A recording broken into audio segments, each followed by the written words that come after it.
Nous recevons ce soir Roxane Varza. Bonsoir. Bonsoir. Soyez la bienvenue sur TV5 Monde. Vous êtes la directrice de Station F, le plus grand campus de start-up au monde. Start-up que l'on pourrait traduire en français par Jeune Pousse. C'était inauguré il y a un peu plus d'un an à Paris. Alors pour commencer, comment est-ce que vous définiriez Station F? C'est quoi concrètement? Donc, ce qu'on a essayé de faire avec Station F, c'est vraiment de réunir tout un écosystème sous un seul toit. Donc, c'est 34 000 mètres carrés, la tour Eiffel allongée, où on a vraiment regroupé tous les acteurs, tous les soutiens, toutes les ressources nécessaires pour monter sa start-up sur place. Donc, ça inclut des investisseurs, des services publics, des programmes d'accompagnement et bien sûr des start-up. Alors, on dit de vous que vous êtes le plus gros incubateur du monde. Qu'est-ce qu'un incubateur ? Un incubateur, en fait, on en a 30 sur place. Donc, ce qu'on appelle incubateur aujourd'hui, c'est vraiment plus des programmes d'accompagnement. On a des différents partenaires qui animent ces programmes, par exemple des grands groupes comme Microsoft ou Facebook. Et en gros, une start-up chez nous postule un programme et ensuite est accompagnée pour une période de 6 mois jusqu'à 1 an par le programme en question. Alors, pour celles et ceux qui nous regardent et qui vivent dans le monde francophone ou pas d'ailleurs, qui veulent créer justement leur start-up, pourquoi doivent-ils venir vers cet espace? Vous le disiez, au cœur de Paris, précisément dans le 13e arrondissement de Paris et dans l'ancienne halle Freycinet. Qu'est-ce que vous pouvez leur apporter? Donc on a beaucoup de start-up de différents pays qui postulent et qui souhaitent venir chez nous pour différentes raisons. Parfois c'est simplement la visibilité parce que Station F aujourd'hui commence à être de plus en plus visible. Aussi parce qu'on a plein de ressources sur place. Donc en fait aujourd'hui une start-up chez nous ne passe pas son temps à aller à droite et à gauche, à contacter des services publics, à rencontrer des investisseurs. Tout se fait sur place à Station F. Et aussi des différents programmes d'accompagnement parfois peuvent mâcher le travail. Par exemple, le programme de Facebook, si on souhaite travailler avec un acteur comme Facebook, il n'y a pas de meilleur endroit, il n'y a pas d'autres programmes de Facebook dans le monde qu'à Station F. Et les entrepreneurs sont aussi interconnectés entre eux dans la Station F. Alors, espace, vous l'avez dit, 34 000 m² créé en plein Paris par Xavier Niel. Alors, ça fait plus d'un an que vous avez inauguré le site. Quel bilan tirez-vous un peu plus d'un an après votre naissance? Donc, on a annoncé plein de chiffres en lien avec la première année qu'on vient de terminer. Des chiffres très, très positifs. Mais en fait, les chiffres qui m'ont impressionné personnellement le plus, ou qui m'ont marqué le plus, c'était d'abord le nombre de candidatures. On avait plus de 11 000 startups à travers le monde qui ont candidaté. Un tiers qui n'étaient pas français, donc qui venaient de l'étranger. D'où États-Unis notamment. États-Unis notamment, Canada. Mais aussi le Royaume-Uni en deuxième place, la Chine, Inde et bien sûr le Canada et d'autres pays francophones par la suite. L'autre chiffre qui m'a aussi beaucoup impressionné, c'est le nombre de réussites. Donc on avait sur 1000 startups plus de 200 startups qui ont réussi à faire une levée de fonds dans cette première année. Et c'est encore plus impressionnant quand on voit l'ancienneté de la boîte. Donc la plupart des startups chez nous ont moins de 3 ans, parfois moins de 1 an d'existence. Donc c'est énorme. Et ensuite aussi l'impact d'Emmanuel Macron. On avait 86% de notre population qui constate qu'il a changé l'image de la France en termes de l'entrepreneuriat. Et donc ça renforce l'attractivité? D'une façon incroyable. Alors parmi les promesses de départ de Station F, il y avait la synergie entre les incubés, le dynamisme entrepreneurial, mais aussi la diversité sociale et l'inclusion des femmes. J'aimerais vous entendre sur ces 2 points. D'abord l'inclusion des femmes. Quel est le bilan? Donc, on n'a pas le chiffre pour l'ensemble de Station F, mais le bilan est assez positif quand on regarde certains programmes sur place. Je vous pose la question parce qu'on sait qu'elles sont plutôt minoritaires dans ce secteur. Oui. Oui, les femmes sont malheureusement encore minoritaires, mais c'est un chiffre qui est en croissance.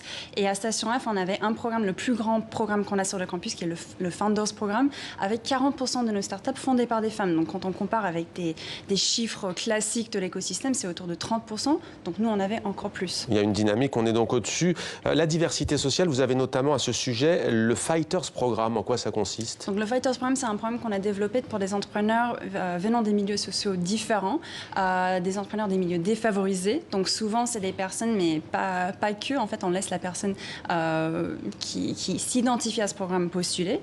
Mais ça peut être des personnes, des réfugiés, des personnes sans diplôme, venant des situations difficiles. Ou qui n'ont pas un parcours classique de grandes écoles, notamment. Exactement. On veut pas les mêmes personnes avec des MBA dans tous les sens, qui montrent les mêmes types de structures. On veut vraiment voir autre chose. Et en fait, on a sélectionné 13 entreprises cette première année qui commencent vraiment à bien marcher. Au fait, quels sont les secteurs de toutes ces startups là, que vous avez citées? Est-ce qu'on est dans l'économie, le numérique pur, l'assistance, les services? Oui, on n'est pas dans le numérique pur. Beaucoup de gens pensent que start-up, ça veut dire forcément numérique. Pas chez nous. On a aussi des produits qui se développent en grande consommation. Mais les sujets les plus touchés à Station F sont d'abord les solutions SaaS en B2B, donc c'est les logiciels pour les entreprises. Ouais. Et en deuxième place, c'est l'intelligence artificielle, suivie par d'autres sujets. On couvre tout. Alors, vous brisez pas mal de tabous, en tout cas de clichés, d'idées reçues sur ce secteur des startups et du high-tech. Salaire, pour la plupart de ceux qui tiennent ces startups, c'est entre 20 000 € et 40 000 € par an. Environ 1% seulement s'octroie un revenu supérieur à 100 000 €. Et concernant les heures de travail, par contre, ça fait toujours débat. Alors, c'est compliqué quand on veut se lancer dans une start-up. C'est combien d'heures de travail par jour? Je pense que le cliché, on a essayé de montrer en fait que l'entrepreneur chez nous, c'est pas du tout le cliché qu'on a. Donc souvent, les gens pensent que c'est un jeune de 20, 25 ans qui sort de l'école, qui embauche ses amis, qui travaille non-stop. Ça, c'est l'imagerie populaire, c'est voilà. vrai. Et en fait, chez nous, c'est pas du tout ça. Donc, la plupart de nos entrepreneurs travaillent des horaires classiques. Je dirais à peu près 50% de travail en dehors de ça. 10 heures par jour, Voilà, donc ça peut être parfois la nuit et même le week-end. On a des entrepreneurs qui font ça. Les salaires, il y en a beaucoup qui ne se payent pas, surtout pendant les premières années, quand on n'est pas financé. On ne sait pas comment faire le boîte autrement. Et l'âge, c'est plutôt 31 ans et des femmes et des hommes qui ont des enfants, par exemple. C'est pas le geek, entre guillemets, caricaturalement isolé devant son ordi. Alors, on va parler du Canada. On va prendre la direction de Montréal. On sait que c'est une ville dans le monde réputée notamment pour les jeux vidéo et ses startups en la matière. Notre correspondante sur place, Catherine François, a rencontré Abdoulaye Banyere Diallo. Il a 36 ans et il est à la pointe dans le domaine de la bioinformatique. On regarde. Donc, pour la future... Dans cette salle de l'Université du Québec à Montréal, des étudiants présentent l'avancée de leurs recherches à Abdoulaye Banyere Diallo, professeur au département d'informatique. Ce bioinformaticien d'origine guinéenne est arrivé au Québec en 2000 pour y faire ses études supérieures. Il n'en est pas reparti. Après un post-doctorat au MIT de Boston, l'UQAM lui a offert un poste de professeur, ce qui lui permet de mener des recherches de pointe avec des étudiants qualifiés dans son laboratoire. Étant à Montréal, nous avons un écosystème de recherche qui est très riche entre les 4 grandes universités. Donc, il y a un potentiel très important au niveau des collaborations. Je fais beaucoup de collaborations avec des biologistes, des médecins, des gens en intelligence artificielle et en pharmacie. Ce bioinformaticien est spécialisé dans l'analyse des génomes des virus, des bactéries et des céréales via des programmes d'intelligence artificielle. En plus de son travail de professeur et ses travaux de recherche, Abdoulaye a fondé une start-up avec 2 associés.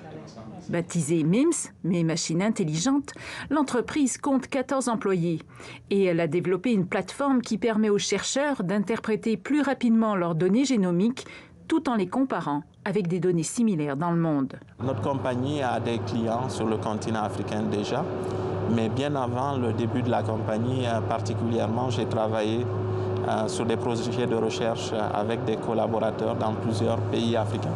Ce qui me motive derrière cette technologie-là, c'est l'impact des types d'applications qu'on pourra faire.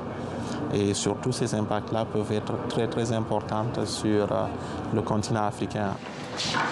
À 36 ans, Abdoulaye n'a maintenant qu'un objectif, poursuivre ses recherches de pointe et continuer à développer son entreprise. Roxane Varza est notre invitée. Cet entrepreneur, vous aimeriez l'avoir à Station F? Bien sûr. En effet, ça nous intéresse d'avoir les meilleurs entrepreneurs de tous les pays du monde. Et Montréal, pour vous, ça peut être un modèle? On vante souvent, encore une fois, cette ville comme étant à la pointe?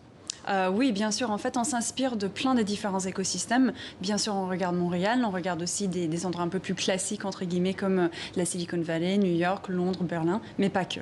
Tiens, vous avez cité Londres. Est-ce que le Brexit peut vous profiter, la sortie de la Grande-Bretagne du Royaume-Uni? On sait que beaucoup d'entreprises quittent Londres. Oui, malheureusement, c'est ce que les entrepreneurs qui postulent à Station F nous disent. Souvent, c'est à cause de ça. Il y en a beaucoup qui sont impactés par le Brexit, par la situation aux États-Unis avec Donald Trump, par les prix astronomiques de la Silicon Valley, mais c'est seulement 6% de nos résidents qui nous remontent ça. Ouais, vous avez parlé tout à l'heure du changement perceptible, selon vous, depuis l'arrivée d'Emmanuel Macron à l'Élysée. Qu'est-ce qui manque pour que la France devienne vraiment une place réputée mondialement, au même titre que la Silicon Valley? Très sincèrement, je pense que c'est en train de se faire naturellement. Ouais. Aujourd'hui, à chaque fois qu'il y a quelqu'un qui passe à Paris, que ce soit un grand entrepreneur ou même des personnes politiques de très haut niveau, aujourd'hui, tout le monde passe à Station F et commence à rentrer en contact avec nos startups, avec notre écosystème. Donc, je pense que c'est déjà en train de se faire. La dynamique est en place. Merci beaucoup, Roxane Varza, d'avoir été avec nous, d'avoir répondu à nos questions. Je rappelle que vous êtes directrice de Station F qui a fêté récemment son 1er anniversaire.